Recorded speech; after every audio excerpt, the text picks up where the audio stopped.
All right, so Islamic fundamentalism and in particular how it has impacted Iran is what we're going to talk about. We just went over a little bit of the do now, so away we go.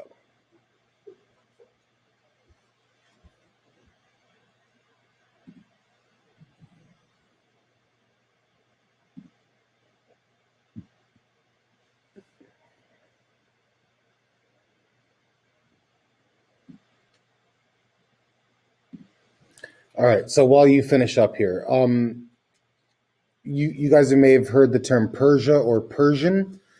That is what Iran used to be. So the old school name for Iran is Persia. Before it was called Iran, it was called Persia. Now, ethnically speaking, these people are different from Arabs. Okay, it's not Arab ethnicity, it's Persian ethnicity. So they don't speak Arabic, they typically speak Farsi, which is a different language. So it's a different culture entirely. So just want to kind of get that out of the way.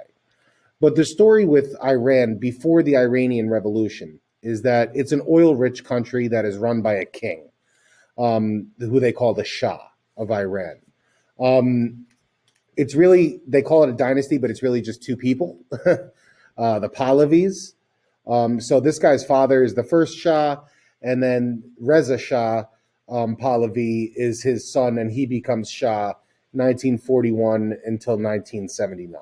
So while the Pahlavis are in control, and specifically Shah Reza Pahlavi, Iran becomes extremely oil rich.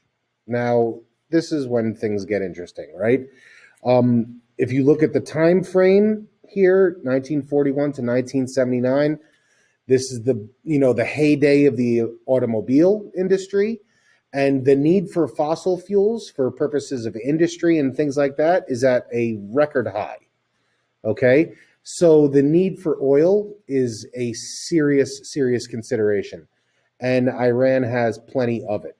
Okay, so a lot of money starts flooding into Iran as a result of their newfound kind of oil riches. Okay, Pahlavi uses the wealth from oil to modernize Iran, but also improve his own life. So he's got a little bit of kind of Marie Antoinette in him, that he's using kind of the country's money to improve his own life. But in addition to that, he does try to pump some of it back into the community in Iran in the form of modernization. So he's building large, fancy, modern cities. He's improving a lot of infrastructure and things like that. But in addition to that, he's also kind of changing Iran culturally. Okay, women are gaining the right to vote and hold jobs and have kind of power that they've never had in this part of the world before. Um, there's a relationship between Iran under the Shah and the United States. Okay, we know the U.S. is going to be the foremost kind of oil consumer in the world. So it makes sense for Iran to kind of buddy up next to the US so that they can keep that business relationship going and keep that oil money coming in. So once you see a lot of the changes in, culturally and socially, as far as the right to vote for women and just kind of general modernization and westernization, it stands to reason that the reason behind this is that so Iran can maintain close allegiance and a close relationship with their biggest oil customer, the U.S. So that's part of the story. Pahlavi, it should be mentioned, is slowly transforming Iran into a more secular nation. Okay.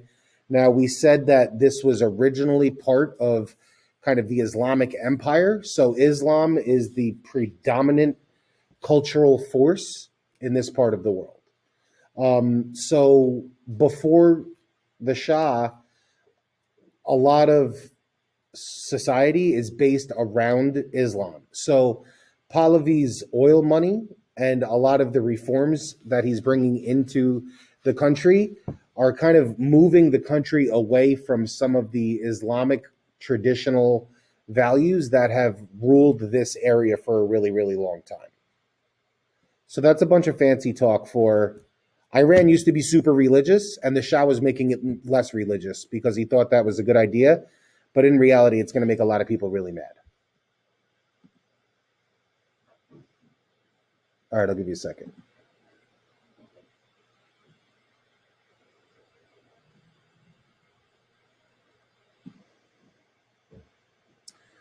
All right, so eventually these complaints against the Shah and the kind of general desire of the Iranian people to kind of return to a more traditional um, society leads to revolution. In 1979, revolution is kind of underway, and it's run by this guy, Ruhollah Khomeini, who will eventually take the title of Ayatollah. Ayatollah loosely translates to supreme leader. So he's a Islamic cleric, so he's a kind of works within the Church of Islam, and his whole thing is he's going to recreate Iran in a strict Islamic vision of this kind of fundamentalist society. So he wants to undo a lot of the modernization, westernization, and a lot of the social reform that the Shah has kind of put into effect. So he reverses a lot of things. Women are required to be covered head to toe. He outlaws Western music and alcohol and dancing and short sleeve shirts and neckties and t shirts.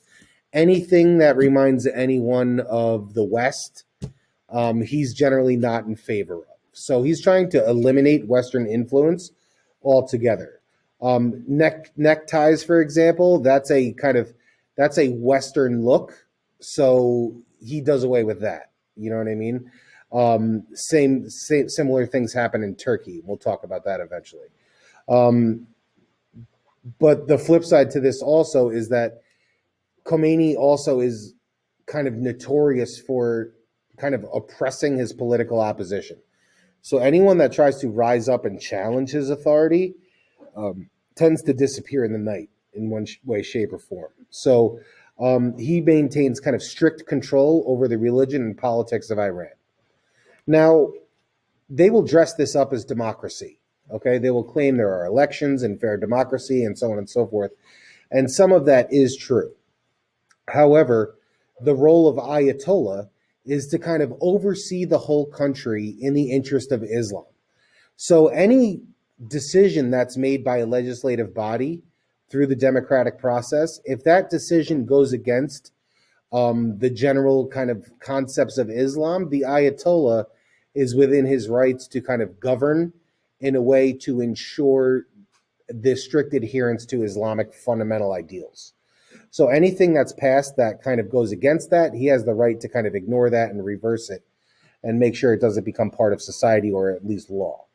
So while it has this kind of, it masquerades as democracy, but in reality, the Ayatollah is under complete and total control of society in every way, shape, or form. So it's important to kind of understand that. So this is kind of a roller coaster ride here for Iran.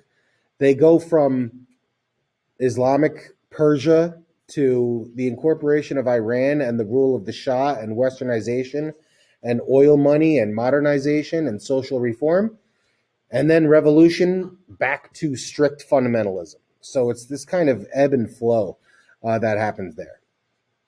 So kind of an interesting place. And when you see, I think when we get to Wednesday, we will take a look at what's called the Iranian hostage crisis. There'll be an interesting kind of hostage situation in relation to Iran, and we will go over that on Asynchronous Wednesday.